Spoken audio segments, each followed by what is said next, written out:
एकदा भगवान गौतम बुद्धांच्या आश्रममध्ये एक सांसारिक व्यक्ती येते.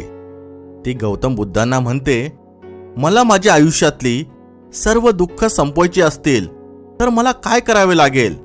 मला सोपा मार्ग सांगा. यावर भगवान गौतम बुद्धांनी त्याला काही प्रश्न विचारले. तुला मुलगा आहे का? त्या व्यक्तीने उत्तर दिले, हो, मला एक मुलगा आहे. परत गौतम बुद्धांनी प्रश्न विचारला, तुझ्या भावाला मुलगा आहे का?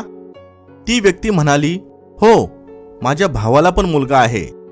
पुढचा प्रश्न बुद्धांनी विचारला, तुझ्या शेजारी राहणाऱ्या व्यक्तीला मुलगा आहे का?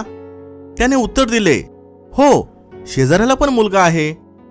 त्यांनी पुन्हा एक प्रश्न विचारला, तुझ्या गल्लीमध्ये राहणारा असा कोण व्यक्ती आहे का ज्याला तू ओळखत नाही आणि तो तुला ओळखत नाही पण त्याला मुलगा आहे? त्या व्यक्तीने